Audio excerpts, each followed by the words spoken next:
de ustedes por participar hoy de nuestro segundo Comité Abierto de Inversiones. La verdad que la cantidad de gente que se inscribió y se interesó en el primer evento nos dio mucho entusiasmo para volver a convocarlos este mes.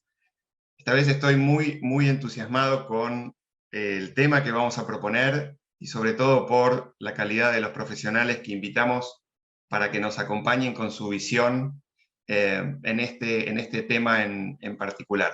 Hoy con nosotros tenemos de invitados Andrés Borenstein, economista de Conviews, la consultora que lidera Miguel Kigel, especialista en temas de deuda, un referente en esa materia. Y tenemos también a Mariano Fiorito, portfolio manager y estratega de Schroders, la casa de inversión independiente que más activos administra en Argentina y con un excelente equipo de inversión y línea de productos. Por otro lado, también están con nosotros miembros del Comité de Inversiones de Criteria, Gabriel Vidal y Sergio González, nuestro especialista en el área de fondos comunes de inversión. Voy a recorrer rápidamente la agenda que tenemos hoy en una reunión que debería durar no más allá de 1 hora, 1 hora 10, si todo sale como está planeado. Y la agenda del día básicamente es, primero, una introducción, donde vamos a puntualizar por qué es importante los temas que vamos a tratar hoy, si estamos o no ante una oportunidad única de inversión.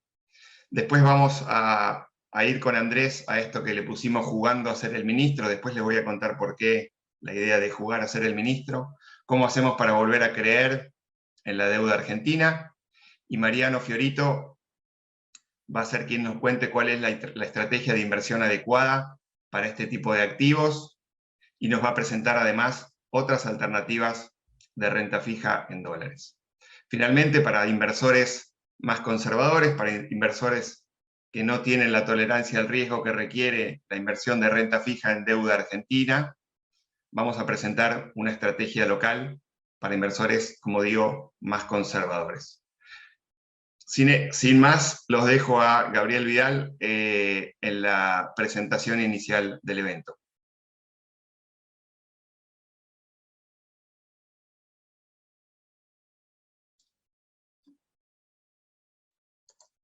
Gabriel, ¿estás ahí con nosotros? Buenos días, disculpen, no había activado mi micrófono. Bueno, mi nombre es Gabriel Vidal. Estás con la cámara desactivada también, Gabriel. Perdón. Así te conocemos.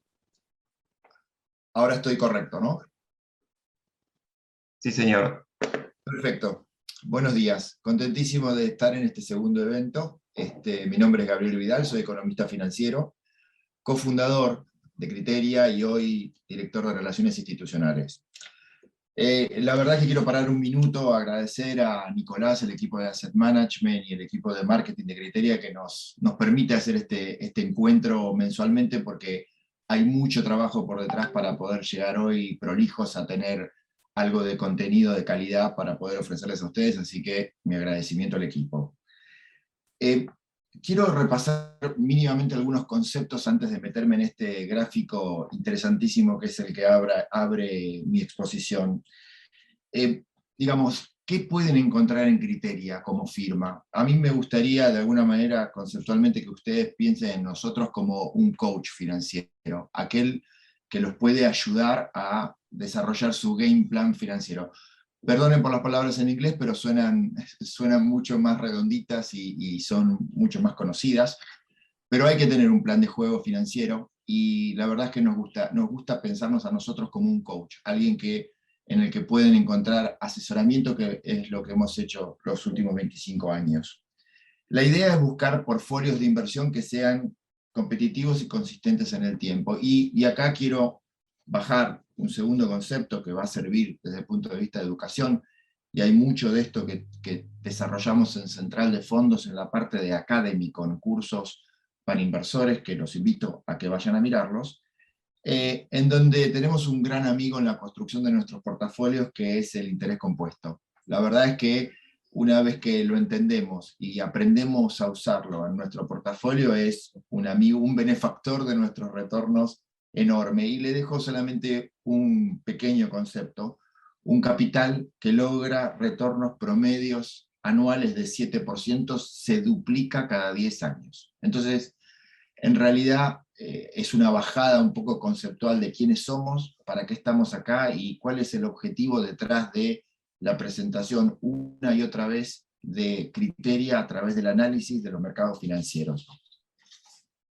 Quiero ser enfático en esto: hay mucha oferta de asesoramiento financiero, nosotros no somos traders, no podemos ayudar a los day traders, con lo cual piensen en nosotros como alguien que está mirando los mercados en ventanas de tiempos de 12 meses o más. Entonces, nuestras recomendaciones o nuestros posicionamientos son ventanas de mirar los mercados en la macro, y en los potenciales retornos financieros en 12 meses o más.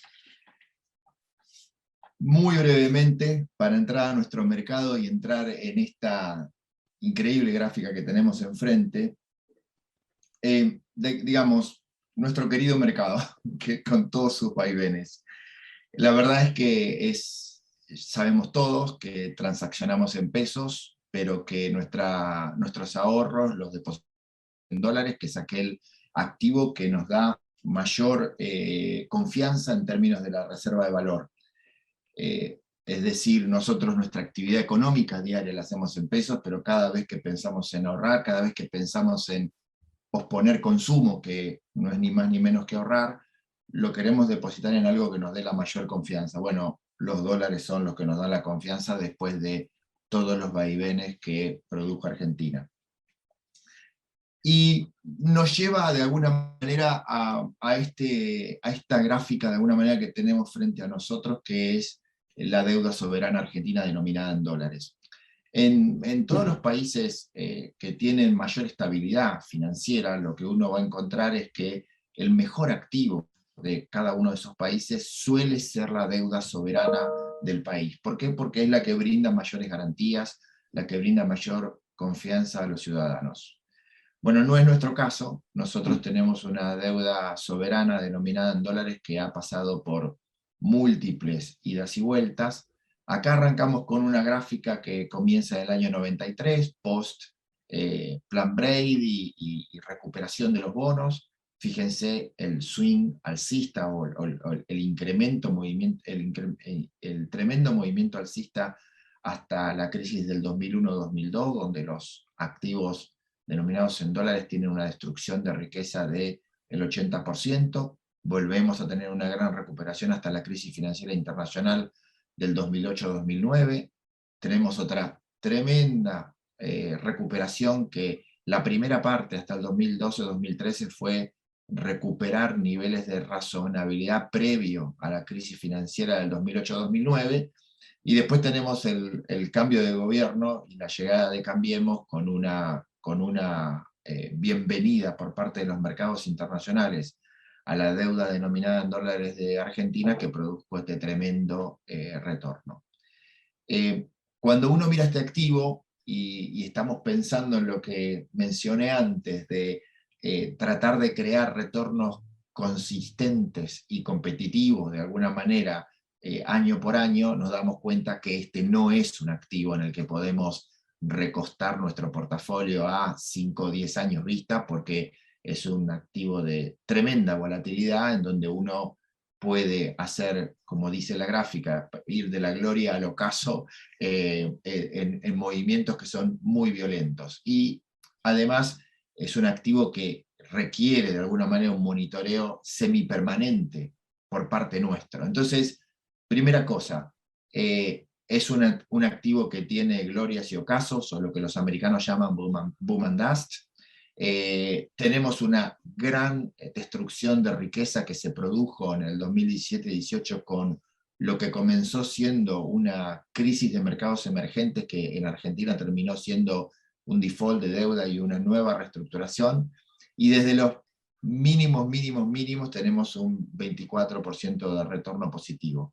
Y lo que nos preguntamos, y para lo que invitamos a Andrés y para lo que invitamos a Mariano, es para que nos ayuden a pensar todos digamos, todos en voz alta en este comité, qué condiciones tendría que crear el gobierno argentino, qué decisiones debería tomar el gobierno argentino para darle mayor confianza y mejorar la percepción de riesgo de crédito de la deuda argentina para poder entrar en otro círculo virtuoso de rendimientos. De esto es un poquito de lo que queremos hablar.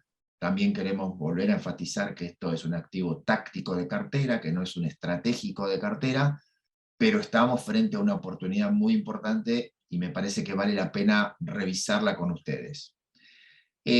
Complemento con este slide que tenemos enfrente y ya paso a Andrés y al resto de los oradores para no tomar mucho tiempo. Está clarísimo que de alguna manera ponemos nuestro dinero en dólares porque es ahí donde pensamos que está la mayor reserva de valor. Pero claro, una gran mayoría de los argentinos o tiene los dólares guardados o no los tiene haciéndolo trabajar en términos de retorno, o puede ser que los tenga. Acá tenemos el plazo fijo de USA, de Estados Unidos, pero si pusiéramos el plazo fijo en el sistema argentino nos daría más o menos lo mismo. Las versiones más conservadoras que tenemos al momento de invertir estos dólares quedan por debajo de la inflación americana, es decir, la inflación americana para un periodo de tiempo del 2003 a la fecha es 2.3 promedio anual, con lo cual la erosión del poder de compra de nuestra moneda hoy está en 2.3%, menos lo que podamos conseguir de retorno sobre nuestros portafolios de inversión.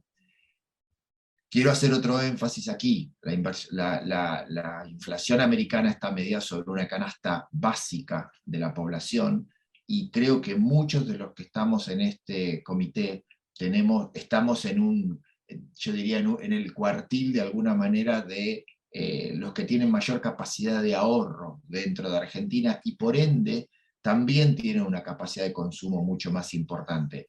La inflación de 2.3%, cuando uno la mide a través de los bienes que uno consume, podría tener una sorpresa desagradable, que incluso la inflación americana medida al respecto de los activos, de los bienes que uno consume, siendo parte de la población donde uno está ubicado, podría ser mucho más que 2.3%. Con lo cual, lo que quiero decir con esto es que uno tiene que hacer algo con sus dólares y tiene que ponerlos a trabajar. Lo hemos dicho en Criteria en tantos posteos y en tantas notas de contenido. Hay que poner los dólares a trabajar, hay que conseguir retornos competitivos, porque el primer paso es, bueno, logré ahorrar en dólares. El segundo es ponerlos a trabajar con una tasa de rentabilidad competitiva.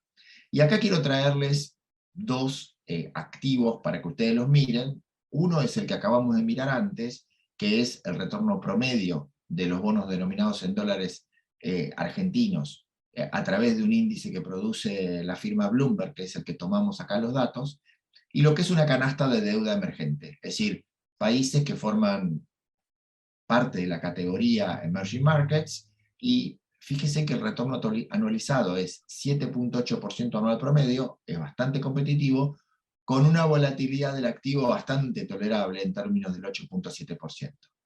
Claramente, la deuda de mercados emergentes tiene características de riesgo-retorno que son mucho más tentadores para poder apoyar un portafolio estratégicamente de mediano plazo que la deuda argentina, que es un activo que, como ya vemos, puede pasar del ocaso a la gloria en cualquier momento. Si uno tiene una buena asesoría, que es lo que intentamos hacer con esto nosotros, y los ayudamos a pensar y pensamos juntos, tal vez podamos tomar alguna de las oportunidades que Argentina nos ofrezca por delante en algún movimiento táctico de posicionamiento de portafolio. De esto se trata nuestro comité. Queríamos traer un tema que podría tener un momento adecuado, porque Argentina tiene que entrar en un sendero de decisiones que son decisiones críticas. Si las decisiones son buenas, los activos podrían responder muy positivamente, y si son malas, nos van a ayudar acá los dos talentos que tenemos a pensar de alguna manera si Argentina toma un set de malas decisiones para el comportamiento de la deuda, cuán negativo puede ser en términos de los retornos. Espero haber sido claro, espero no haber sido muy largo. Los dejo con el siguiente speaker. Muchísimas gracias. Gracias, Gabriel, muy claro, y vamos a ir entonces en búsqueda de las respuestas a esas preguntas tan importantes y tan desafiantes que acabas de plantear. Les voy a contar una anécdota personal. Con Andrés, el Colo, Borenstein, somos amigos de la infancia. Nos juntábamos los fines de semana en un club allá en el sur del Gran Buenos Aires, en Banfield, para jugar a diferentes cosas, no al tenis porque él es mucho mejor jugador de tenis que yo, así que al tenis conmigo no jugaba, pero sí compartíamos otros juegos. Y ahora que somos adultos grandes, le dije, bueno, ¿por qué no volvemos a jugar? Esta vez un juego de diferentes características, quizás mucho menos entretenido, pero sí muy desafiante, que es jugando a ser el ministro de Economía, por supuesto. Entonces, la pregunta central es, ¿cómo hacemos para volver a creer en la deuda argentina, digamos, ¿no? Si vamos a volver a la gloria o vamos a seguir en el ocaso. Y para eso, y lo voy a dejar a Andrés en un segundo, es el punto de partida que hay que hacer de corto plazo para estabilizar el barco, digamos, para empezar a navegar. Y mirando un poquito más allá, algo que charlábamos en la previa con Andrés, es Argentina es una empresa que tiene mucha volatilidad en su crecimiento, digamos, y crece poco. O sea, es el peor de los mundos. Racionalmente uno quisiera menos volatilidad y mayor retorno, idealmente, pero Argentina es lo contrario desde el punto de vista de la decisión racional de inversión. Entonces, ¿qué reformas necesitamos? ¿Qué tenemos que hacer para que Argentina baje la volatilidad en su crecimiento, lo estabilice y finalmente logre crecer? Y finalmente, y la pregunta más importante, bueno, ¿todo esto va a alcanzar para pagar la deuda que Argentina tiene por delante? Cuando digo pagar, me refiero a poder tener acceso al mercado para ir refinanciando los vencimientos, que es lo que hacen todos los países que tienen sus finanzas medianamente ordenadas. Así que, sin más introducción, Andrés, te dejo el micrófono y la pantalla. Bueno, muchas gracias Nico por la presentación, muchas gracias a Criteria por la invitación. Puede ser que yo sea mejor al tenis, Nico es mucho mejor al fútbol, un marcador de punta veloz, zurdo, pero bueno, cada uno lo suyo. Vamos, les comparto mi pantalla, espero que todos la estén viendo bien. ¿Me confirmás, Nico, que se ve bien mi pantalla? Sí, ¿no? Te confirmo que se ve perfecto, ya no soy veloz, eso seguro. Muy bien. Bueno, yo quisiera, ya que estamos en temas deportivos, empezar con una frase que no es mía, que dice que la gente crea, porque tiene con qué creer. La frase pertenece a Marcelo Gallardo y viene a colación porque River tiene buenas chances de salir campeón mañana.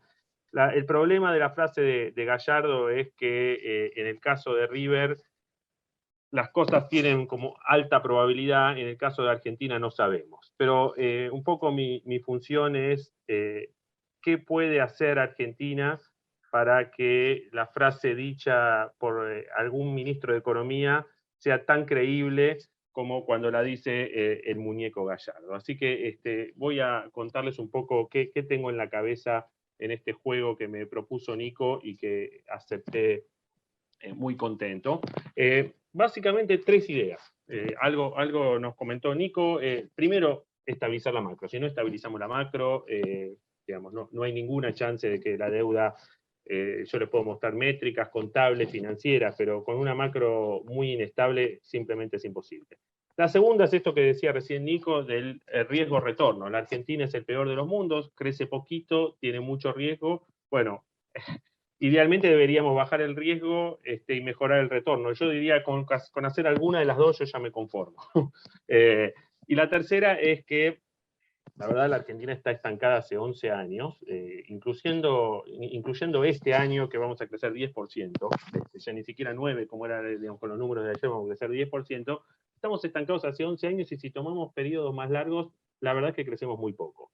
Entonces, ya no podemos echarle la culpa, bueno, un año fue la sequía, otro año la de Estados Unidos subió la tasa, otro año pasó otra cosa. La verdad, en general, no, cuando el problema persiste de largo plazo, es un problema nuestro. Entonces, si el problema es nuestro, deberíamos ver cómo lo resolvemos en vez de echarle la culpa a Shell por la devaluación, a la Fed por no sé qué y a la soja por no sé cuánto. Entonces, vamos argentinos a las cosas, vamos digamos, ¿por qué hay que estabilizar la economía? Bueno, esto es bastante obvio. Tenemos una brecha cambiaria de 115%, con controles cambiarios, las brechas siempre son malas, 30, 40 es manejable, una brecha de 100 hace que la economía sea excesivamente desordenada. No hay nadie que tenga incentivos a exportar, todos los políticos del mundo quieren la paz mundial y que la salida exportadora. Bueno, con una brecha de 100%, ni Mandrake consigue una salida exportadora, y todos los incentivos son a pagar importaciones o lo que se pueda lo antes posible. Las reservas internacionales son bajísimas, depende cómo las contabilicemos, y aunque la gente del Banco Central se enoje, podríamos incluso decir que son negativas, ahora lo vamos a ver. Tenemos un déficit fiscal que no va a llegar al 5 este año, pero va a estar en 4,5. Una inflación de más del 50, y mi visión es que probablemente el año que viene sea un poquito más del 50. Riesgo país récord de 1.800 puntos. O sea, cuando estás en un riesgo país de 1.800 puntos o tenés una brecha de 110%, tenés un problema de credibilidad fenomenal, sobre todo porque uno se acuerda del riesgo país en el 2001, cuando vos sabías que no tenías la guita para pagar. La Argentina, los vencimientos que tiene con el mercado son bajísimos en el corto plazo. O sea, la única respuesta a pensar por qué la Argentina tiene 1.800 puntos básicos de riesgo país es un mega problema de credibilidad. Como dijimos antes, la actividad está estancada, tenemos una pobreza del 40%, y esto no solo nos tiene que importar a los que no somos pobres, sino que también tenemos que entender que esta es una restricción para los que toman decisiones en la política. Porque, por ejemplo, yo les voy a decir que a mí me parece que la Argentina tiene que depreciar su moneda, pero no ignoro que cuando deprecia su moneda suben los precios de los alimentos, y en un país que tenés muchísimos problemas de liderazgo político, con 40% de pobres, eso es un problema que no es solamente un problemita, que ya lo veremos cómo lo solucionamos, puede ser un problema serio de gobernabilidad, etc.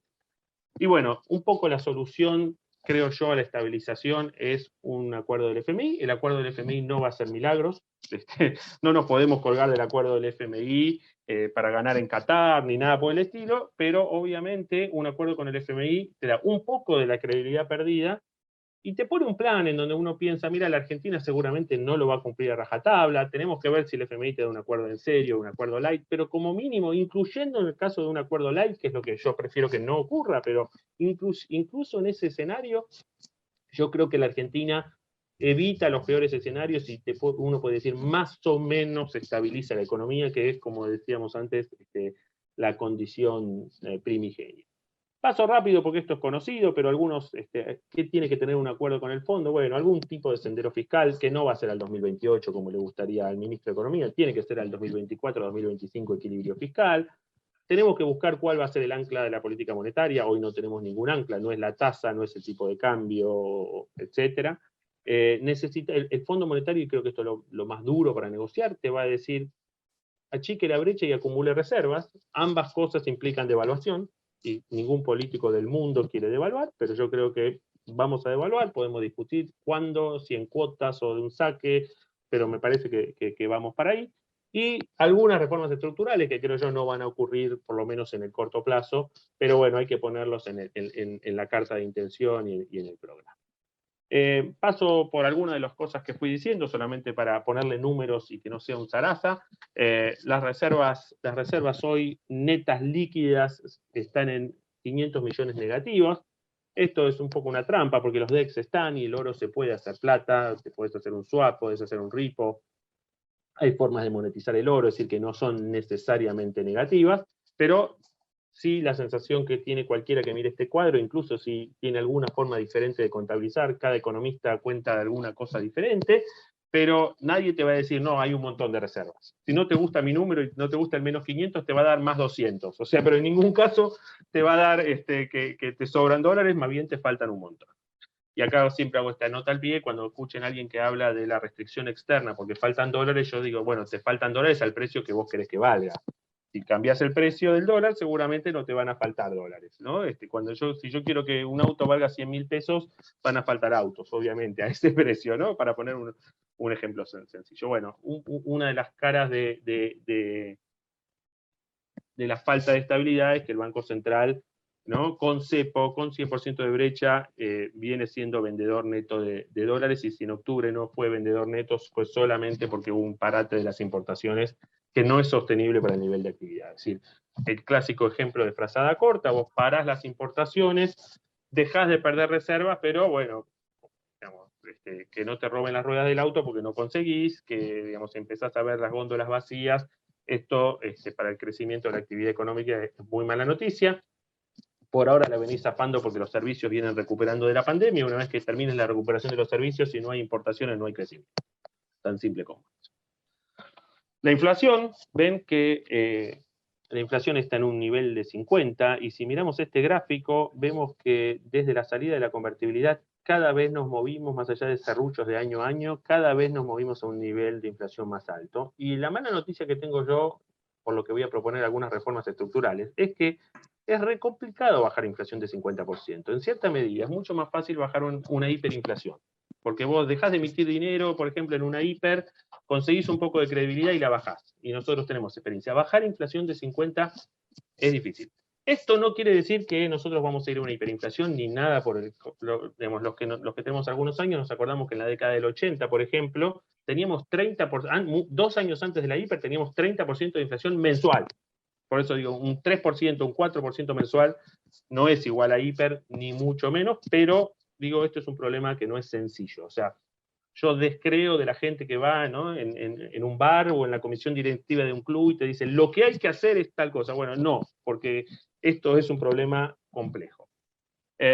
Nivel de actividad, miren, nosotros con el dato de ayer nos movimos a 10% de crecimiento para este año, o sea, incluso con un mal cuarto trimestre se va a crecer en torno del 10%, si el cuarto trimestre llegara a ser bueno, hasta podemos ir un poquito más, pero al mismo tiempo tenemos el año que viene un crecimiento muy exiguo, 2,5 puntos para el año que viene, con el arrastre de por lo menos 1,5 punto a 2 de este año, implica que no vamos a crecer. ¿Y por qué digo esto? Porque estamos en víspera de un ajuste.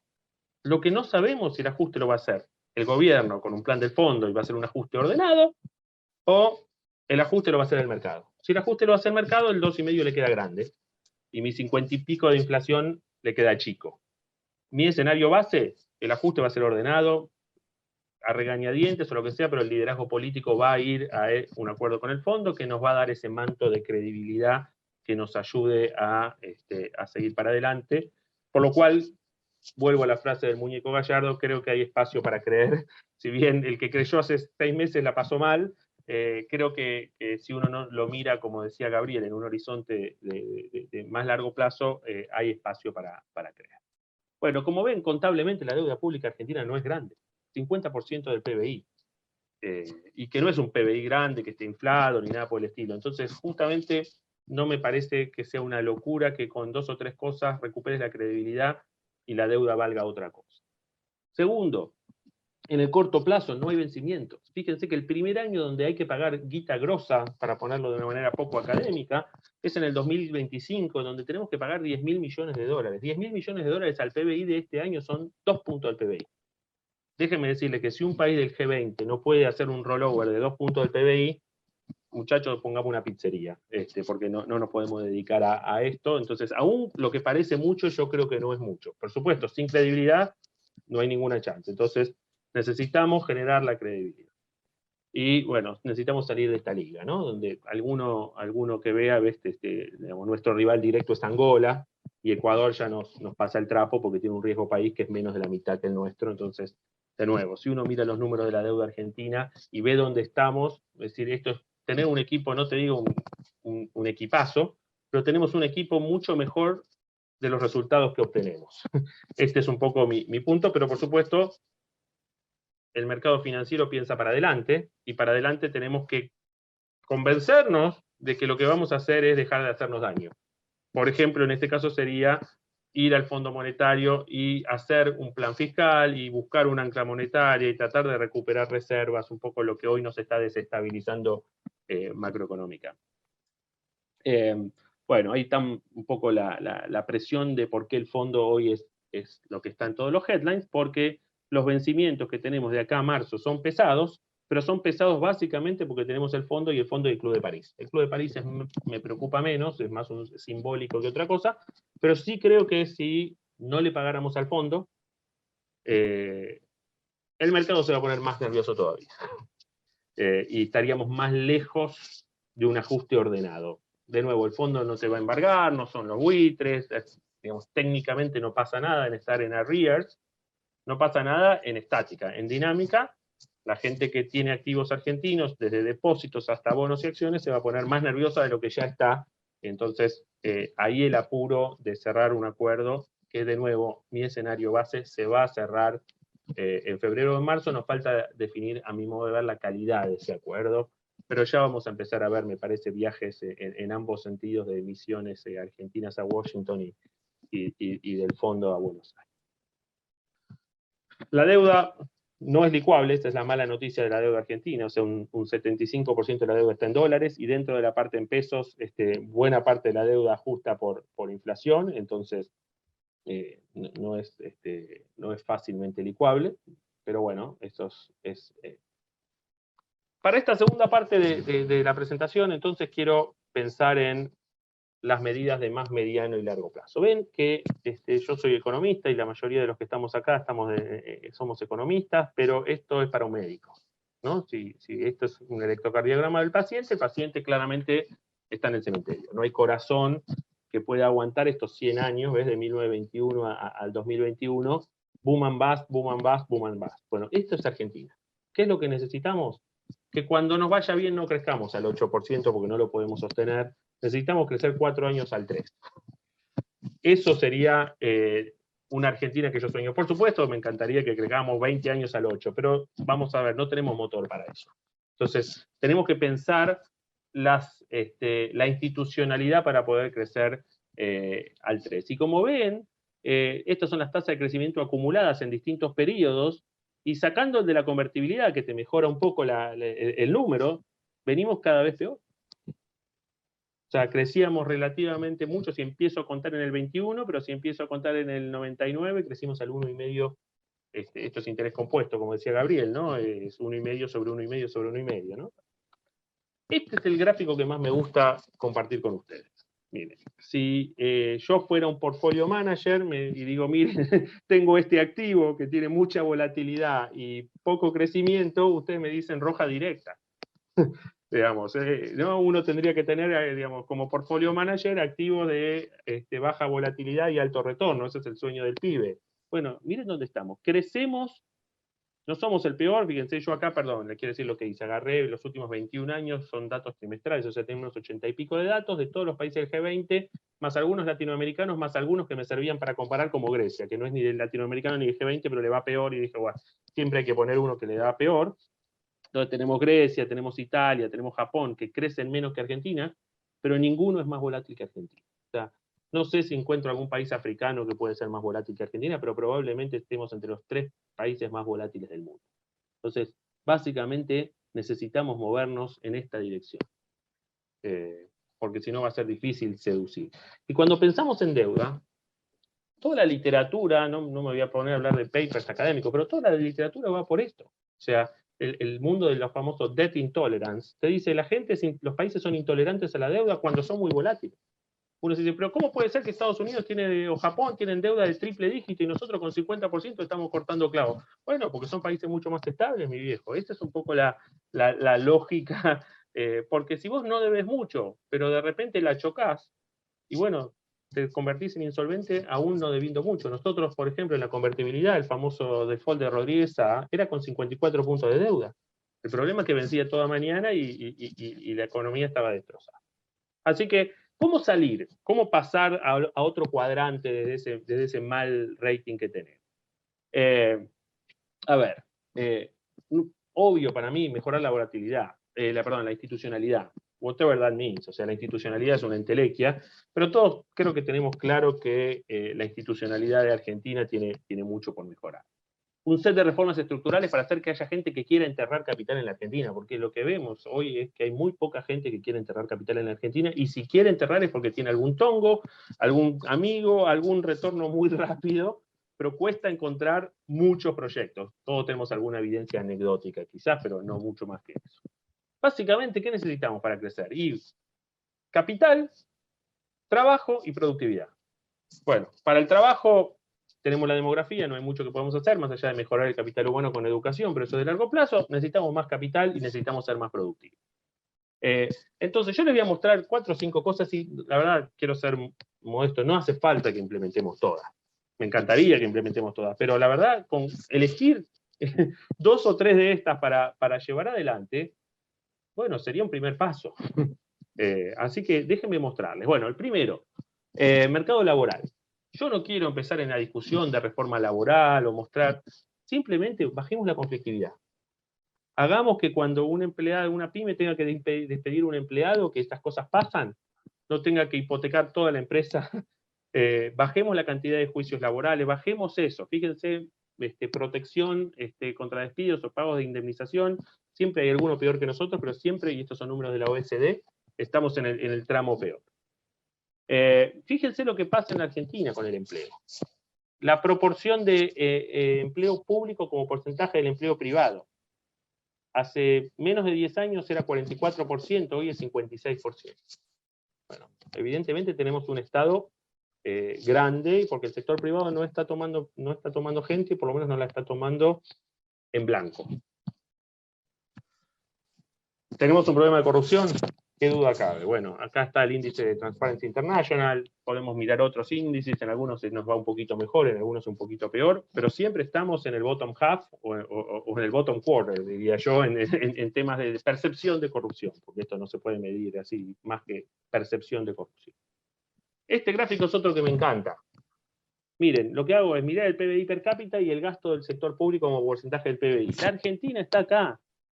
Gasta como un país europeo, no como los franceses que están de la cabeza, o como los fineses o los daneses, pero gasta como muchos otros países europeos. El problema es que tenés un PBI per cápita de menos de la mitad, es decir, flaco, no te da para gastar. O sea, me encantaría que podamos tener un Estado tan eficiente, pero, y lo peor de todo es que gastamos como, no sé, Eslovaquia o Israel o Canadá, y tampoco tenemos servicios públicos como Israel, como Eslovaquia, como Canadá. Entonces, encima tenemos esta percepción de que gastamos como europeos, pero la percepción de la calidad de los servicios públicos es latinoamericana. Entonces, bueno, miren, Chile tiene un Estado muy chico y tiene un montón de problemas, probablemente por haber tenido un Estado muy chico, pero ¿qué tal si la Argentina se acerca a Uruguay? Por decir un benchmark que no nos parece loquísimo. Uruguay tiene un Estado grande, Uruguay no privatizó empresas, o sea, me estoy comparando con alguien que no es neoliberal del consenso de Washington y los grupos concentrados, ¿no? Me estoy comparando con alguien que es bastante estatista, pero esto sería para mí un upgrade fenomenal y Uruguay está sobre la línea de tendencia, o sea, está bueno. Bueno, la otra cosa es, tenemos una economía excesivamente cerrada y esto va más allá de octubre, del cepo, esto es de largo plazo. Solamente Brasil, y Brasil es muy grande, es más entendible porque Brasil es más cerrado, ya nadie vive con lo nuestro. Entonces, y por gente como la OECD, que lo analizó con econometría, con toda la sofisticación, te muestra que si la Argentina abriera la economía crecería más. Por supuesto que puede ser doloroso para algún sector. Por supuesto que en el transcurso y en la transición se pueden perder algunos empleos. Nadie está diciendo que esto es así, muchachos, hagámoslo y pasado mañana salimos arando. Todas las reformas siempre tienen su lado B y su costo, pero a mí me parece que hay muchísima evidencia para pensar que Argentina no puede seguir siendo tan cerrada. No sé cómo vengo con el tiempo, pero voy cerrando, voy yendo rápido para Nos quedan no... 5 minutos, Andrés. Perfecto, entonces estoy bien. Bueno, entonces siguiendo con este menú de reformas en donde, insisto, no hace falta que hagamos todas, pero estaría bueno que por lo menos tomemos 2 seriamente y una para un mediano plazo, miren el caso de la presión tributaria. Nosotros, contando nación, provincias y municipios, generamos una imposición al sector privado de 24 puntos del PBI, que no era poco en el 2004. Bueno, sobre el fin del gobierno de Cristina nos acercamos al 32. Ahora ya estamos de nuevo, con Macri habíamos bajado al 29, ya estamos de nuevo en el 30. Entonces, de nuevo, da la impresión de que habría que ver cómo le sacamos el pie de la cabeza al sector privado. Ustedes me van a decir, bueno, pero pará, que vos me dijiste que hay que resolver el déficit. Por supuesto, entonces yo no puedo bajar 4 puntos la presión tributaria, pero bueno, da también la impresión de que, por ejemplo, algunos impuestos, especialmente en las provincias hoy tienen superávit. Entonces quizás yo no empezaría por decir, muchachos, eliminemos el impuesto a las ganancias, o démonos el lujo de sacar todas las retenciones de la noche a la mañana. Probablemente no tengamos espacio fiscal para eso. Pero, ¿qué tal el CICREV? ¿Conocen el CICREV? Debe ser la lista negra, ¿no? del zorrito Fon Quintero cuando cerró el restaurante, estaba arriba de todo, y coincido, ¿no? El CICREV debe ser el peor de los impuestos. Bueno, ya que las provincias tienen superávit fiscal en promedio, por supuesto no todas, bueno, empecemos por ahí, por ingresos brutos, un impuesto en cascada recontra mal hecho, por impuestos a los sellos cuando usamos la tarjeta de crédito, o sea, le queremos dar la guerra al efectivo porque el efectivo negrea todo, pero después le metemos impuesto al uso de la tarjeta de crédito. Estos son impuestos provinciales, por supuesto. Bueno, hay mucha tela para cortar para de a poco ir bajando, digamos, ¿no? Medio punto por año, 3/4 puntos por año. De nuevo, no estoy pidiendo algo a la Milei, si quieren, ¿no? De achicar el Estado de manera brutal y todo eso, pero yo creo que hay espacio para trabajar ahí. Del lado micro, miren, ahí les conseguí un índice del WEF de calidad de infraestructura. Cuando uno piensa en productividad, piensa en infraestructura. Es decir, nosotros podemos hacer soja en Santiago del Estero o en el oeste del Chaco, pero la tenemos que sacar en camión si no funciona Belgrano Carga. Y sacarla en camión del oeste del Chaco al puerto de Rosario, por decir una, hace que la soja ya no sea tan productiva. Entonces, algunas que pienso, bueno, muchachos, si bien son provinciales, tenemos mucho para mejorar en educación, mucho para mejorar en salud, por más que la cobertura de la salud es buena. Ni que hablar de la justicia, y no me estoy refiriendo a la parte política de la justicia, me estoy refiriendo a lo que tarda la justicia si yo tengo un claim porque un cliente no me pagó. Y estoy 3 años en la justicia. Ese es un costo para las empresas, me parece que es ridículo. Infraestructura, ya les dije, todo lo que sea defensa de la competencia, o la propia administración del Estado. Vieron que muchas veces a nivel personal o a nivel corporativo nos convertimos en cadetes porque vamos llevando papeles de un ministerio a otro porque el Estado no tiene digitalizado. Yo me acuerdo hace 4 o 5 años escuché a uno de los ministros en Santiago que decía, bueno, de ahora en más la obligación del Estado chileno, no sé si la cumplió, va a ser que no te podamos pedir un papel que nosotros generamos. O sea, no te puedes ir de la partida, digamos, ir a buscar la partida de nacimiento a no sé dónde para presentarla en otro ministerio. Bueno, y acá hay gente del mundo empresario, sabe que las empresas laburan un montón, por ejemplo, para la FIP. ¿Cuántas horas pagan para cumplir con las leyes impositivas? No digo lo que te cuesta el impuesto, sino toda la burocracia que tenés que hacer para cumplir retenciones, percepciones, esto y lo otro. Así que yo creo que este es un poco el menú que tengo en la cabeza. Por supuesto que puede haber más, solamente que consciente del tiempo me quise enfocar en estos 5 o 6 temas que creo que son importantes y que en la medida que los hagamos, me parece que lo que va a pasar es que vamos a crecer más y probablemente consigamos reducir esa volatilidad que nos viene acompañando desde los últimos 2 o 3 décadas por lo menos. Y con esto cierro. Muchísimas gracias. Muchísimas gracias, Andrés. Ojalá alguna vez algún ministro de Economía de verdad nos explique con esa claridad y sin zaraza este nudo en el que estamos y tenga éxito por el bien de todos. Voy a introducir entonces a Mariano Fiorito. 3 puntos y lo dejo a él para que desarrolle su presentación. Después de lo que acabamos de ver, la pregunta es, ¿hay valor en la deuda soberana? ¿Qué nos están diciendo hoy los precios al respecto? ¿Qué es lo que están incorporando como información los precios a los cuales esta deuda opera? ¿Qué otras alternativas tenemos, además de la inversión en deuda soberana, cuando queremos invertir en renta fija, en dólares, en el mercado local? ¿Qué cosas mira el equipo o un equipo de gestión a la hora de elegir deuda corporativa o deuda provincial? Y finalmente, ¿cómo hacemos para implementar las estrategias que Mariano nos va a enumerar? Es decir, ¿qué hago con mis pesos, con mis dólares? ¿Cómo los invierto?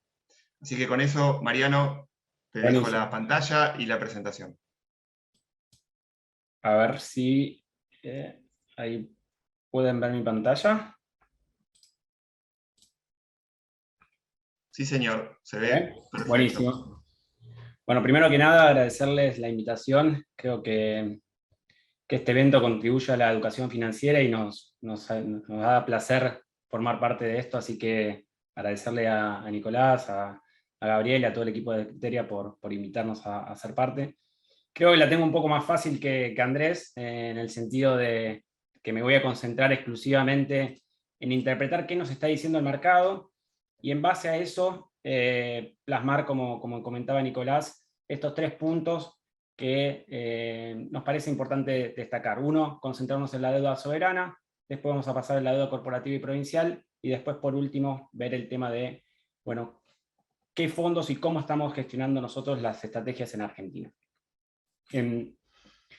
Arranco con un gráfico que lo mencionó Andrés y que me parece súper relevante y creo que es el punto de partida, que es, bueno, el bajo nivel de deuda que tiene hoy Argentina en el corto plazo, ¿no? La verdad que no es un problema. Uno ve esta campana de Gauss que es los vencimientos que tiene Argentina para su deuda soberana, y en azul está lo que es la línea de deuda PBI, ¿no? Cuánto representa del PBI cada uno de los vencimientos totales de deuda que tiene con bonos, tanto en ley argentina como en ley Nueva York. Y como mencionaba Andrés, recién a partir del 2024-25 empieza a ser arriba de un punto del producto, ¿no?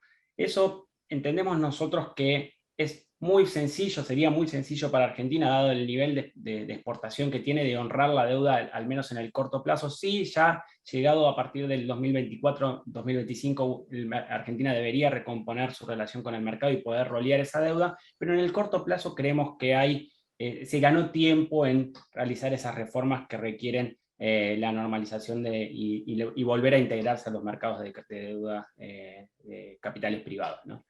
Pero el mercado no está percibiendo eso. Hoy, si vemos la probabilidad implícita de default en los contratos de CDS o los contratos de cobertura contra default, y observamos que a corte 2023, teniendo en cuenta que para 2023 básicamente está todo por debajo de un punto de producto, como decíamos, debería ser bastante sencillo para Argentina ahorrar esa deuda. Bueno, el mercado percibe otra cosa. El mercado percibe que Argentina tiene más del 50% de probabilidades de tener algún estrés crediticio desde hoy a 2023. Ya para 2025 esa probabilidad asciende al 80%, y a 10 años estamos hablando de casi con seguridad el mercado descuenta que Argentina va a tener algún evento de crédito. Cuando comparamos eso con países similares a Argentina, con respecto al tamaño de su economía, con respecto a su clasificación, como ser el caso de Ecuador, Ucrania, Turquía, Egipto, y quizás concentrándonos en Ecuador, que es un país que recientemente acaba de reestructurar, quizás a la par con Argentina, podemos ver que el mercado tiene otras perspectivas, ¿no? Si bien de mediano plazo también le asigna probabilidades de que tengan un estrés crediticio por arriba del 50% a 10 años o más, en el corto plazo el mercado percibe que hay baja probabilidad de que estos países puedan llegar a tener algún estrés de crédito. Con lo cual, la idea de la presentación va a ser, bueno, tratar de entender si el mercado está en lo correcto, o hay algunas formas y algunas razones para pensar de que esto va a ser de otra forma y que hay valor en la deuda soberana. Otro tema importante que queremos destacar es, bueno, se criticó mucho la deuda argentina por el bajo cupón. Una de las razones por las cuales observábamos que había venta era porque claramente la deuda soberana, como se estructuró, está estructurada con cupones ascendentes. O sea, a medida que va pasando el tiempo, Argentina va pagando más renta sobre el principal adeudado. Pero hoy ya en estos valores empezamos a ver que el cupón corriente, o sea, cuánto me va a pagar de acá a un año con respecto al precio que estoy pagando por cada bono hoy, en algunos casos empieza a ser atractivo. Nosotros tomamos el caso del GD38 y el GD41 como un ejemplo. Son dos bonos que también tienen la misma estructura, que tienen estructura de cupón ascendente, y lo que vemos es, bueno, calcular cuál va a ser el cash que uno va a cobrar de acá a un año, ¿no? Si uno compraría el bono hoy, en un año la renta que se genera por esa acumulación de pagos de cupones, en el caso del GD38 y del GD41, está cerca del 6%, incluso arriba en el caso del GD41. Un cupón para nada, un carry yield para nada despreciable para un mundo donde estamos a tasas muy bajas, ¿no? Y en el gráfico de la derecha lo que vemos es, de la izquierda, perdón, lo que vemos es el cash flow acumulado, ¿no? Supongamos que se da ese escenario que comentaba Andrés, donde Argentina de a poco va encarando estas distorsiones y Argentina va pagando los cupones. Bueno, en algunos casos ya para el 2024 está cerca de haber recuperado más de cerca del 25% del capital que uno hundió hoy en haber comprado esa deuda soberana. Con lo cual, un punto a tener en cuenta es esto, el concepto de carry yield y de cupón corriente, hoy en estos precios de paridades no es para nada despreciable. Lo que vemos también es el momentum tan negativo que hay con respecto a la deuda argentina, ¿no? Lo que hacemos nosotros en este gráfico, en el gráfico de la izquierda, es comparar la evolución de los bonos previos al canje, en el caso del, recuerden, el A21, el A26, son todos bonos previos a lo que fue la reestructuración, ver cómo fue la dinámica de paridades, donde en el momento que el Ministerio de Economía anuncia el primer canje, donde había un castigo bastante significativo, esto llegó a tener paridades cercanas al 25%. Hoy estamos en paridades cercanas al 30%, que coinciden con el segundo anuncio de canje que realizó el Ministerio de Economía. Recordemos que en ese caso después hubo 2 anuncios más, donde se mejoró la propuesta y se logró canjear la deuda con un buen nivel de adhesión de los acreedores privados. Con lo cual, hoy estamos en niveles que comparan con niveles muy bajos de paridad de los bonos.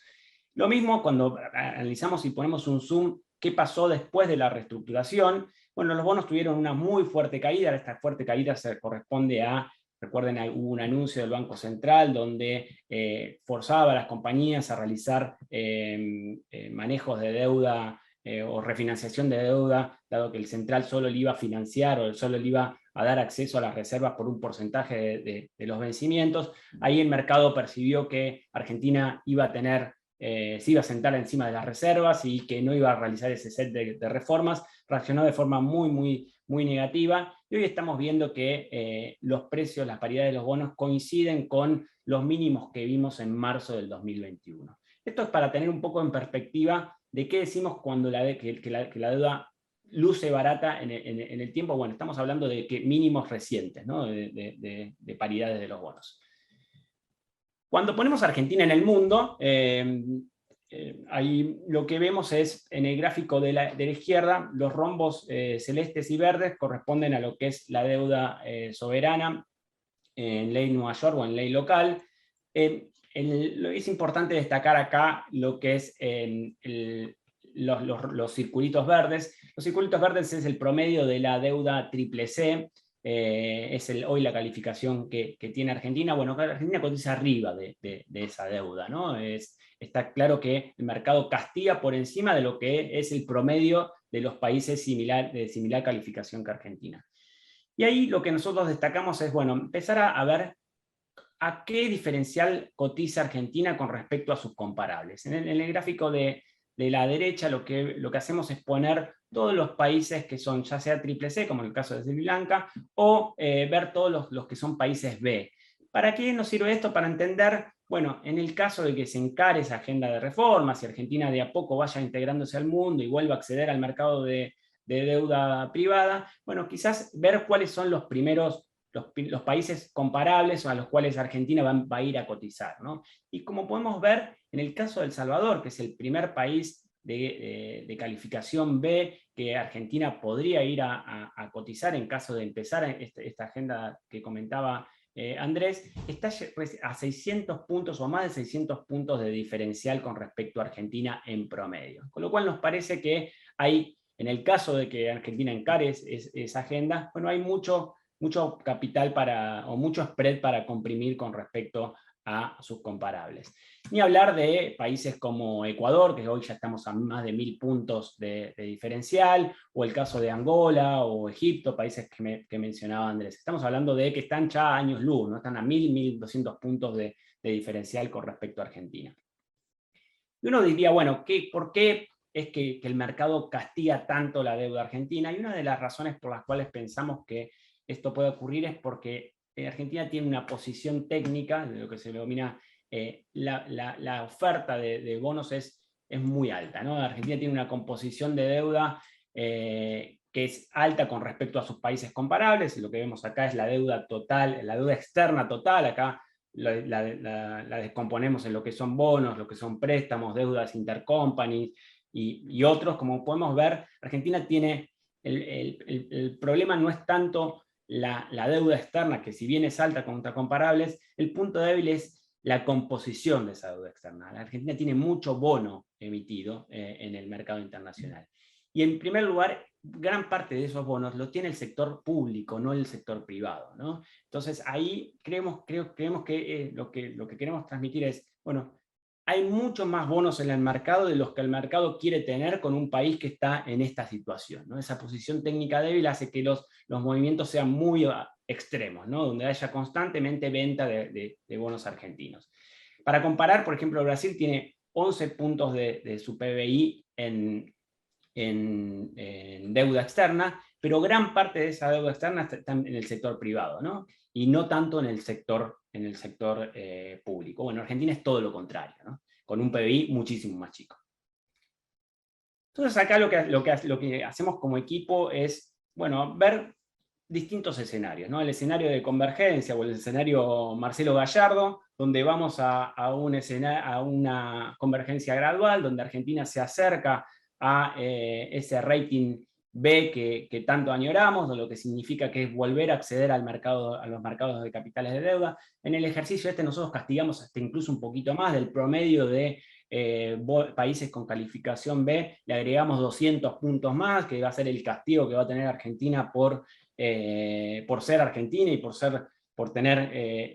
haber sido tan desprolijo con respecto al manejo de su deuda. Bueno, creemos que el mercado lo va a castigar, pero lo estuvimos contemplando en este ejercicio en particular, con lo cual lo que hacemos es hacer un corte en marzo de 2025, es decir, bueno, Argentina no reestructura, esta deuda que hoy luce insostenible se vuelve sostenible, se cobran todos los cupones, y ver cuál es el retorno esperado de ese escenario de convergencia, ¿no? Y lo que podemos ver es que se logran retornos muy, muy atractivos, oscilan entre 120 y 170%, dependiendo el bono que uno elija.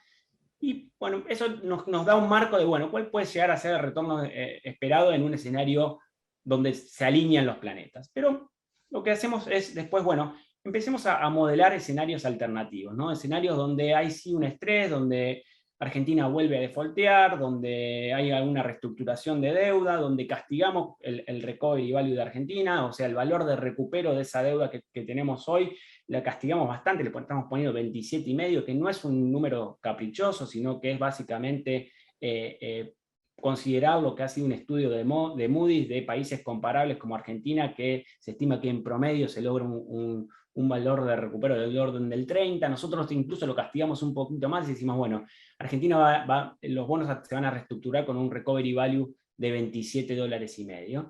Y aceleramos el proceso y decimos, bueno, esto se va a dar en marzo del 2023, con lo cual uno va a cobrar cupones hasta marzo del 2023 y después Argentina va a reestructurar en estas condiciones que les mencionaba. Y lo que podemos ver es que en el caso del GD41, por ejemplo, la caída de ese escenario sería de 7,8%, obviamente los bonos más cortos, que son los bonos que tienen menos cupón, como mencionamos en los gráficos anteriores, serían los que más sufrirían porque se cobró menos durante ese tiempo. Si esto lo extrapolamos a 2024, 2025, obviamente que en términos agregados los resultados mejoran, porque cuanto más postergue la reestructuración, en este escenario suponemos que se siguen cobrando cupones, ¿no? Pero es un poco para poner en perspectiva lo que estamos observando cuando compramos deuda argentina en los niveles actuales, ¿no? Y para concluir la parte soberana, lo que decimos es, bueno, acá hay una asimetría de retornos, ¿no? Hay una asimetría con respecto a en el escenario positivo de convergencia, se logran retornos muy, muy atractivos. En los escenarios de estrés, donde estamos modelando reestructuraciones de deuda a una reestructuración que ya se hizo, o sea, estamos siendo bastante agresivos. Los retornos en algunos casos hasta lucen positivos, si vemos el escenario de reestructuración en 2025, que es cuando Andrés mencionaba que, bueno, recién ahí uno imagina que Argentina tiene que volver a los mercados de deuda porque tiene 2 puntos del PBI, que tampoco es una bestialidad, pero bueno, eso requiere que haya financiamiento. En el caso del GD41, el retorno sería positivo en 0,40. Esto no es ni más ni menos que un escenario. Obviamente, el inversor tiene que cuantificar las probabilidades que le asigna a cada uno de los escenarios antes de tomar posiciones en la deuda soberana. Pero eso es un poco la conclusión que tenemos con respecto a deuda soberana. No sé si hay alguna consulta, Nicolás, si no, ya pasaría a la parte de deuda provincial y deuda corporativa. Dale, vamos adelante, Mariano, sigamos. Perdón que intervenga, pero tengo una pregunta que es central. Mariano, nosotros con Nicolás, cuando estábamos, digamos, desarrollando el temario de este comité, encontrábamos claramente que hablar de la deuda argentina en el entorno de noticias que Argentina ofrece todos los días era como poco apetitoso. Pero este cuadro es muy contundente al respecto de que da la sensación, como para darle más énfasis a este cuadro, que todas las malas noticias están metidas dentro de los precios, o por lo menos que el riesgo a la baja desde los actuales lugares es como que si Argentina decidiera irse del hemisferio occidental y irse de los mercados financieros, cosa que desde el punto de vista de la política no se ve capital político para poder plasmar a corto plazo el escenario de convergencia, pero sí digamos, las señales que emiten los políticos es que sentarse con el fondo a conseguir un acuerdo digamos, más profundo o menos profundo, esa voluntad está, y que si Argentina no toma la decisión de irse del mundo occidental de alguna manera y cortar lazos, las malas noticias están muy incorporadas dentro de los precios. Ese es el énfasis que le quiero dar a este cuadro, que me parece que es muy, muy central a la agenda de los temas del día de hoy. Sí, Gabriel, quizás agregar algo más. La idea un poco es eso, ¿no? Aislarnos del tema político, aislarnos de la situación económica e interpretar qué nos están diciendo los precios hoy, y cada inversor asignarle la probabilidad que considere que Argentina se enfrenta en los próximos años. También está el escenario donde se defoltea todo y Argentina está por fuera de los mercados por un periodo muy largo, ¿no? Que claramente eso sería el escenario más negativo. Ahí está un poco el jugar con los números. Nosotros queríamos concentrarnos exclusivamente en la parte cuantitativa, ¿no? Es decir, bueno, no estamos incluso castigando las reestructuraciones, estamos incluso castigando el escenario de convergencia, diciendo, bueno, Argentina no va a ir a cotizar al promedio de los países con calificación B, sino que va a haber un castigo de 200 puntos básicos. Bueno, aún así creemos que hay una simetría de retornos que, nos da un poco más de perspectiva y de números cuantitativos para tomar decisiones de si vale la pena incorporar activos argentinos soberanos en estos precios o no, ¿no? Eso va a depender un poco de las probabilidades que le asigne cada inversor a cada uno de los escenarios. Vuelvo a tomar un segundito más y me estoy saliendo de agenda con Nicolás.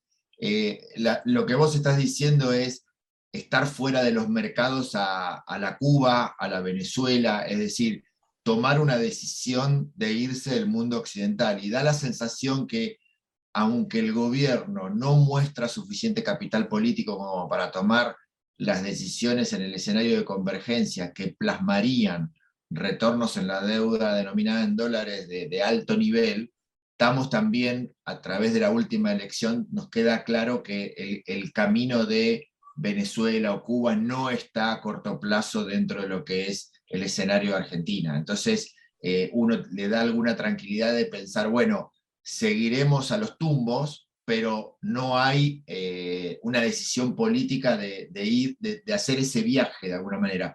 Por eso es que estamos analizando el escenario de Recovery Value a estos años 23, 24, 25.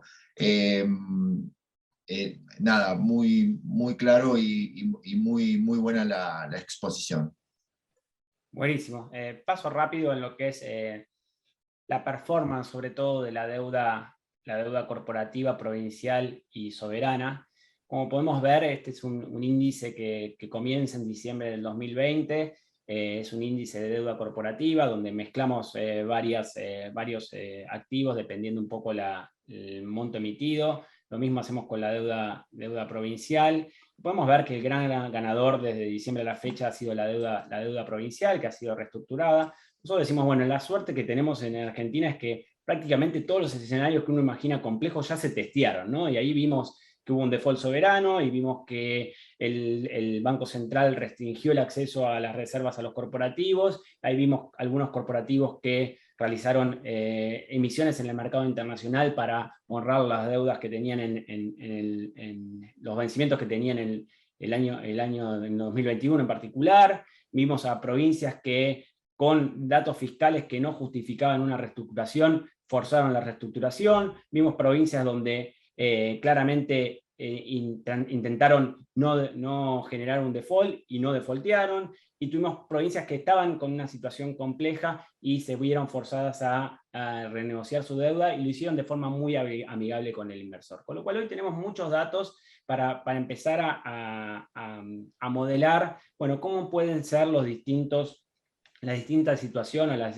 distintos niveles de estrés para cada uno de los corporativos, para cada una de las provincias. Y un poco el mensaje que queremos transmitir es, bueno, no todas las provincias ni no todos los corporativos son lo mismo. Acá hacemos mucho énfasis en lo que es la gestión activa. Argentina es un país donde hay muchísimas emisiones y muchísimos deudas provinciales, pero las características de cada bono hace que sea más o menos atractivo. Por ejemplo, tenemos bonos con regalías petroleras, tenemos bonos que pagan principal a lo largo del tiempo, tenemos bonos que suben los cupones a lo largo del tiempo, tenemos provincias que no reestructuraron, provincias que reestructuraron de forma amigable, con lo cual acá lo que hacemos hincapié son dos cosas. Uno, poner en perspectiva lo que es el tamaño de la deuda provincial en relación a la deuda soberana. Este es un gráfico de burbujas, cuanto más grande la burbuja, mayor es la deuda. Como podemos ver, agregué la deuda soberana para poder dimensionar un poco lo irrelevante que representa la deuda provincial con respecto a la deuda soberana argentina. Y bueno, un poco acá lo que nosotros tratamos de hacer en nuestros fondos es identificar esto que les decíamos, ¿no? La gestión activa, ver cuáles son los bonos que consideramos que agregan más valor y que tienen una estructura que justifica el posicionamiento y justifica el retorno, ¿no? Pero para nada despreciable lo que es el universo de deuda provincial, es una asset class que nos parece por demás atractivo para considerar e incluir en las carteras. Y por último, la deuda corporativa. Ahí tenemos la madre de la deuda corporativa, es la deuda IPF. Un poco lo que vemos es que es benchmark de toda la deuda, un sector de oil and gas que predomina mucho en lo que es la deuda corporativa. Lo mismo, el mismo mensaje que para la deuda provincial, no todos los corporativos son lo mismo, hay muchos corporativos muy buenos y de muy buena calidad que quizás están rindiendo niveles donde nosotros consideramos que no se justifican para un país, para una compañía o un corporativo que esté teniendo negocios en Argentina por el diferencial de retornos, con lo cual acá lo que volvemos a hacer énfasis en la gestión activa, en entender cómo está emitido cada uno de esos bonos, cuáles son las condiciones que tiene cada papel, y en base a eso tomar decisiones. Termino con dos ideas de inversión que tenemos nosotros. Tenemos un fondo que es el Fondo Yo de la Argentina, que es un fondo donde plasmamos la estrategia de deuda corporativa. Es un fondo que tiene deuda en dólares, deuda dólar link y deuda en pesos. Se suscribe con pesos y es parte de lo que es la oferta que tienen en Criteria. Y por último, tenemos un fondo que es el Fondo Yo de Retorno Total, que es un fondo que se suscribe con dólares, y acá plasmamos un poco lo que es la estrategia de deuda corporativa y deuda provincial para Argentina.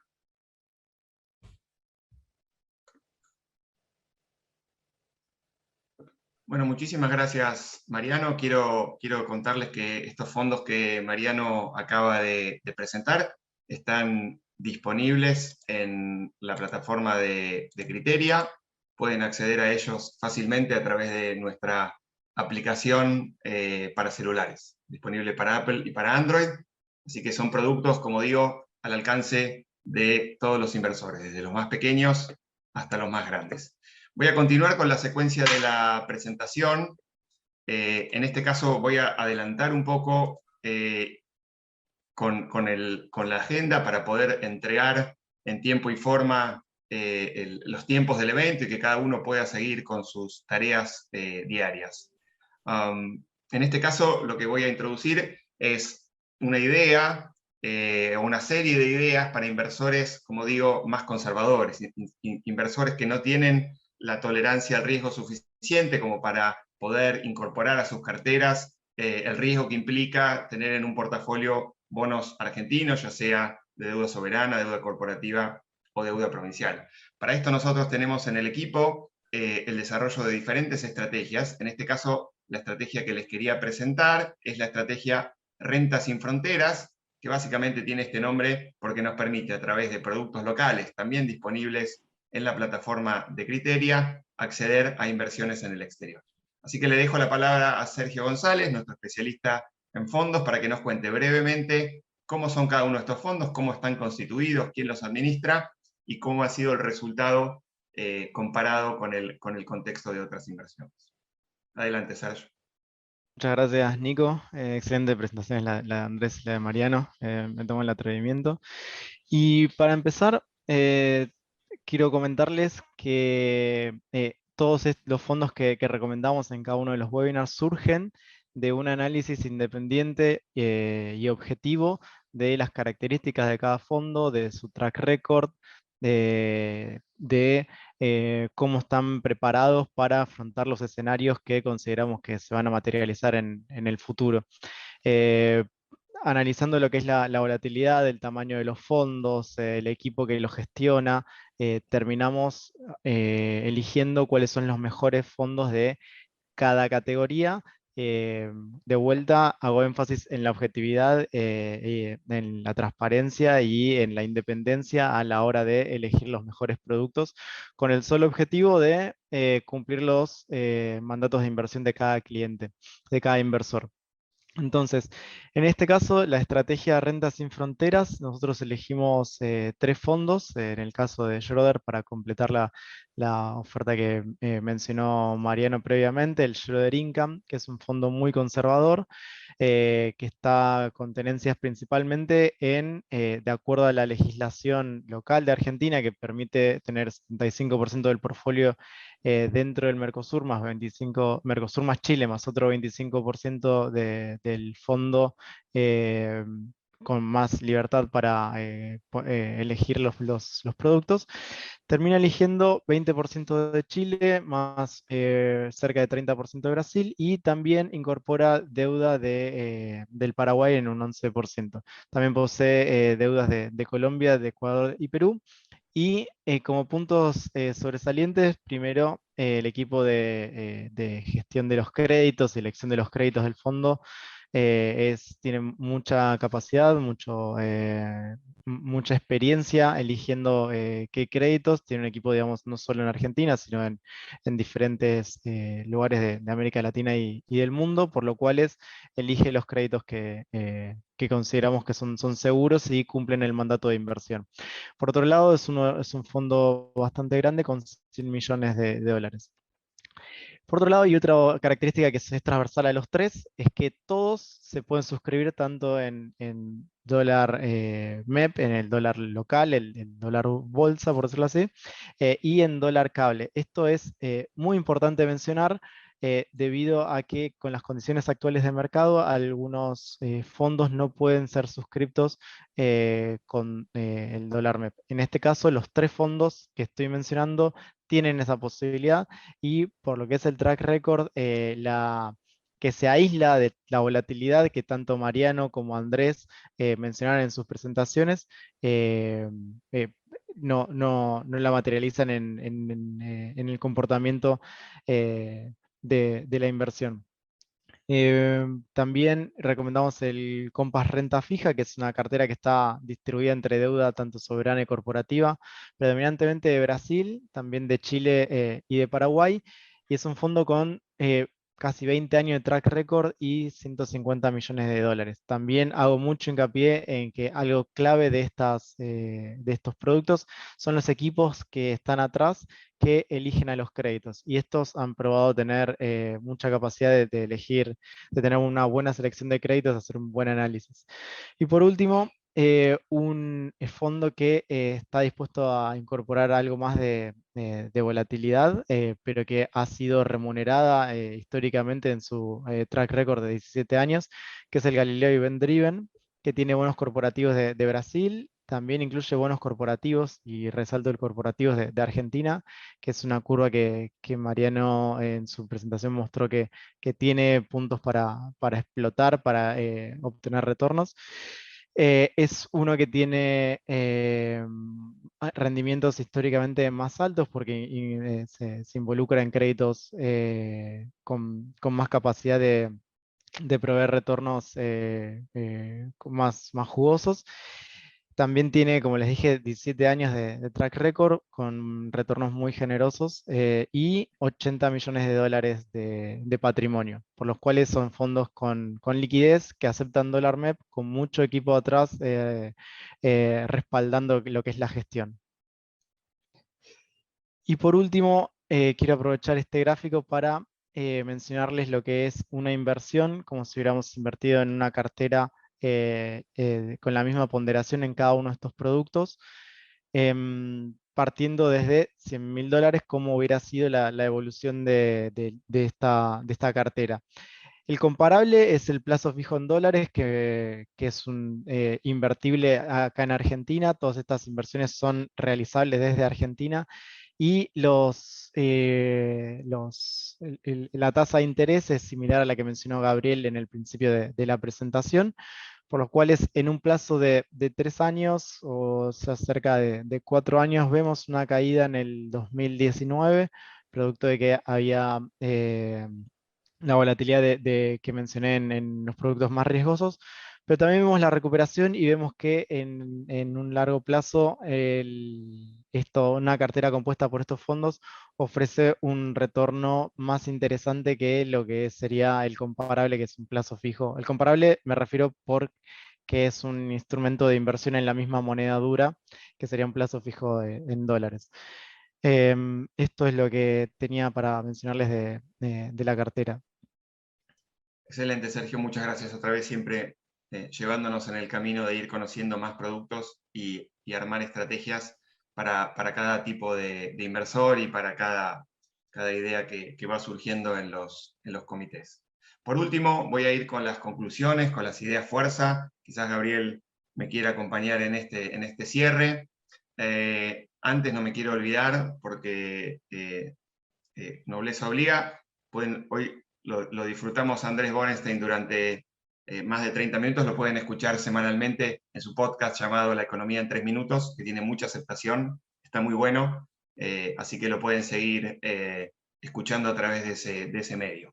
Entonces, básicamente como conclusiones y otra vez para cerrar, en el momento adecuado y como oportunidad táctica, los bonos argentinos soberanos son multiplicadores del capital, digamos, con los riesgos asociados. Por eso digo, solo apto para inversores con alta tolerancia al riesgo. Quien tenga el estómago, es una oportunidad que, como vimos en la historia y como mostró Mariano en las proyecciones y en los escenarios futuros, son multiplicadores del capital, en este caso 2 veces y media o hasta 3 veces la inversión. Táctico, para tenerlo en el portafolio durante un momento determinado, oportunístico y en la medida correcta. Vimos también que entonces estos bonos se encuentran atractivos frente a un escenario de racionalidad, de acuerdo con el fondo, y por qué no, como también pasó y en la misma secuencia en Ecuador, un cambio político hacia ideas más racionales y más consistentes, y esto podría pasar tan pronto como en 2023. En Ecuador, cuando ese cambio político se produjo, los bonos saltaron más de $20 en una sola jornada. Como alternativa a esto, tenemos muy buenos créditos dentro del mundo de créditos provinciales y corporativos, afectados por lo que se llama el código postal, es decir, créditos que en otro país, en otra jurisdicción, tendrían otra calidad crediticia, otro rendimiento. En la Argentina están afectados por justamente estar domiciliados aquí, y rinden mucho más de lo que los fundamentals de por sí solos justifican. Pero como hay que saber detectar estas oportunidades y seleccionarlos, porque hay de los buenos y de los malos, bueno, qué mejor que un equipo de managers, como en este caso el del Schroders, para tomar las decisiones por nosotros. Finalmente, y como recién contaba Sergio, una cartera diversificada de fondos comunes de inversión locales que invierten en activos del exterior puede proveer mejor protección y mejor retorno que los activos locales en dólares, sobre todo cuando los activos locales en dólares están en un sistema financiero argentino que, como digamos, no digo que vaya a pasar en esta oportunidad, pero los depósitos en dólares están cayendo, los encajes están en manos del Banco Central, con lo cual no podemos estar completamente tranquilos si tenemos allí depositados nuestros dólares. Con esto voy cerrando. Les agradezco otra vez a cada uno de ustedes por estar presentes. Nicolás, en solamente este nuevo evento. Sí, Gabriel. una complementariedad a lo que acababas de decir en la placa. El esfuerzo que hacemos es de alguna manera ponernos en lugar de lo que son acá nuestra audiencia al respecto de cuáles son las oportunidades que tiene un inversor local para poder invertir. Es obvio, y vuelvo a decir lo mismo, los bonos argentinos tienen altísima volatilidad y son solamente para gente que tenga alta tolerancia al riesgo y que quiera hacer una participación de su portafolio de inversiones en el activo. Después tenemos a todos los inversores que, digamos, que viven en su home banking, en la comodidad de su home banking y tal vez haciendo plazos fijos en el sistema. Hay opciones dentro del mercado argentino disponibles para poder hacer rendir mejor tu dinero de la mano de managers que tienen trayectoria y que tienen una calidad de gestión excepcional. Y la verdad es que nuestra obligación es mostrárselos, y también de nuestro lado como compañía hemos hecho un gran esfuerzo invirtiendo en una plataforma de gestión como es Criteria Digital, que les pone realmente, no solamente, les pone a la mano la posibilidad de poder invertir con mucha simpleza en esto, en managers de gran trayectoria y de gran track record. Así que hay que poner manos a la obra, hacer trabajar nuestros ahorros convenientemente. Hay opciones dentro del mercado local, y ese es el énfasis que quiero dejar sobre el final, que hemos hecho un esfuerzo para poder tener una plataforma a disposición de los inversores que con simpleza y desde su teléfono pueden invertir en estas estrategias que son bastante sofisticadas de la mano de managers de mucha trayectoria. No quiero dejar de hacer énfasis en esto porque es como poner a disposición de dinero de no mucho, digamos, de portafolios que no son tan grandes, opciones de inversión muy sofisticadas. Excelente, Gabriel. Buena información complementaria. Ahora sí, entonces voy a dar cierre al evento. El evento, para quienes no pudieron entrar desde el principio, vi que mucha gente se fue sumando sobre la marcha. Va a estar disponible en nuestro canal de YouTube para quien lo quiera reproducir de nuevo, por si se quedó con alguna duda entre tantos temas. Gracias Andrés, gracias Mariano. Muy interesante todo lo que nos contaron. Espero verlos pronto. Y a todos los demás, espero verlos en el próximo comité abierto. Gracias.